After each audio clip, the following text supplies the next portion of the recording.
Thank you all.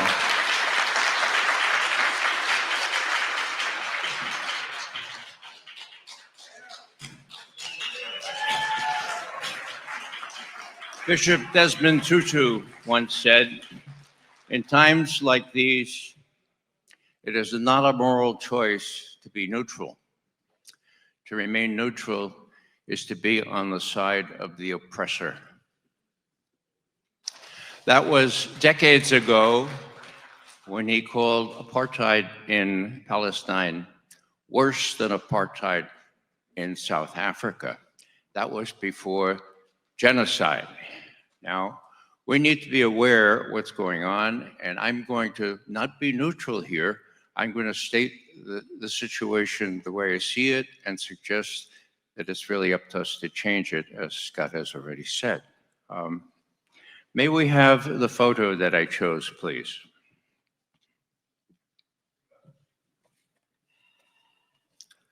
Can you see that?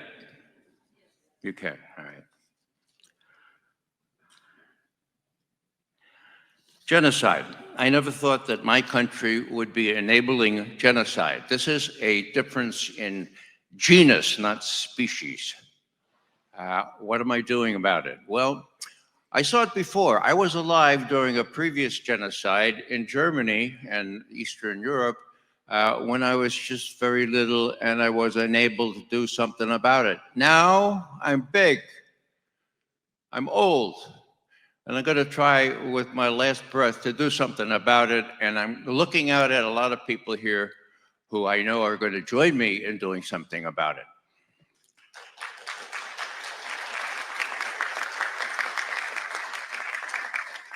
Going back to 1933, there was a young lawyer in Berlin studying to be a judge. His name was Raymond Pretzel, pen name Sebastian Hafner.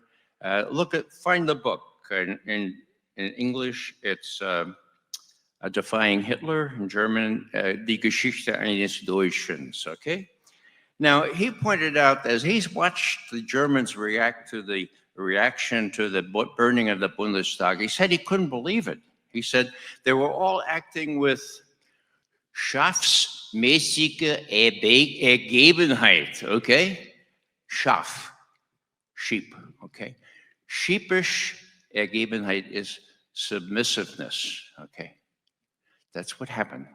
And genocide continued. And now? What about now? Well, there are rays of hope appearing, even in Germany. I would like to cite a very talented and courageous German woman named Sevin Dagladin, a member of Sarah Wagenknecht's party, Bündnis Sarah Wagenknecht.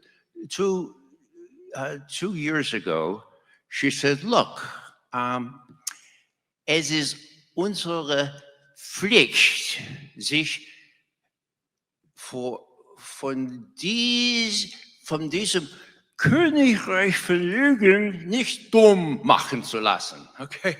It is our duty, Pflicht, amid this Königreich, this kingdom of Lügen, of lies, not to let us be made dumb, okay? Now, there are awakenings in Germany. There's bad news and good news. The good news is represented by Sevin Dagladin. Okay, now we know enough to be moved to action, and we know that the action has to follow words. I would like at this point to invoke the Noah principle. How many of you know about the Noah principle? Okay, well, here it is. No more awards for predicting rain. Awards only for building arks, okay? That's what we're gonna do this weekend. We're gonna build some arks, okay? We all have a hand in this. We're gonna build some arks. Now, the corollary of this is what Dr. King said so eloquently and so pointedly. There is such a thing as too late. I won't quote the rest of it. You read the rest of that paragraph and you'll see that it's almost too late right now. It was too late for some of the Germans who finally recognized what was going on there, and that they couldn't be complicit. And I use the word advisedly, complicit. We're all complicit if we don't try to change things, okay? Now, one of these people that few people know about, he was a geolog at the University of Berlin. He had tenure. Many of you know what that means because he went along. Actually, he advised Ribbentrop and Hess. And finally, he saw what was going on, and he became part of the Widerstand, the opposition, okay? And right before the two sides met on the Elbe, the day before, the two sides met, Russia and US, for the first time at the end of the war, 2 weeks before the end of the war. He was shot at a prison outside of Berlin. They knew the Allies were coming. They're going to do away with this guy, okay? Now, before he was shot, they said, now, look, we're very orderly people, we Germans, okay? You're going to have to sign a confession. Yeah, Haushofer says, give me a break. I'm not going to sign any confession, right? And so they shot him anyway. Now, as they picked him off the floor, right, there was a little settle, a little piece of paper. It was his confession. It was written as a sonnet. I've shortened it a little bit, but it's faithful to his words. It said this: Schuld. Schuld is the German word for guilt. Doch bin ich schuldig, aber anders als ihr denkt. I'm guilty, but it's not what you're thinking. Ich musste früher meine Pflicht erkennen. I should have earlier recognized my duty. Ich musste schärfer.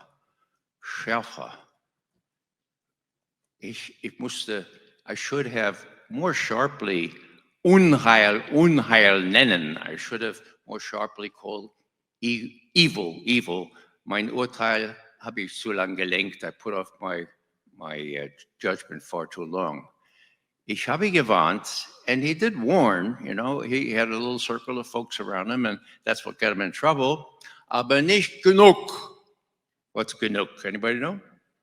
Enough, okay? Ich habe gewarnt, I warned, aber nicht genug und klar. There's no comparative in German for klar. Klar is klar, claro, okay, clear. I did warn, but not genug und klar. Und heute weiß ich, was ich schuldig war. And today I recognize what I was guilty of, okay? Wow. Put that sonnet in the back of your head, folks, and let's not be complicit with genocide. Now, what else to say here? I guess once we recognize that it's pretty late in the game here, that we have a monumental task, but that the thing that's worse than doing something is doing nothing, and we have to do something. And we see that in the schedule, we'll have younger people than I. Actually, as I look at this audience, I think that includes everyone, everyone here, okay? Younger people than I that are not little anymore like I was during the first genocide, but are big, accept the responsibility, realize that it's too late, okay? And I want to cite my colleagues from Veterans for Peace, who are in their own way mounting a nationwide fast, several of them before the US mission to the UN, just a couple of miles away here, fasting on using just 250 calories a day, which is what the Gazans are being restricted to, or if they get any at all. You know, those 5 trucks that got into Gaza, I mean, that was an insult. I mean, 2 of those trucks carried not food, but burial shrouds. And babies are being killed and young people are going hungry. So, we got to keep on moving forward. Repeat, please. We got to keep on moving forward. We're going to keep on moving forward. We're going to keep on moving forward, never turning back. never turning back. Adelante. Thank you very much.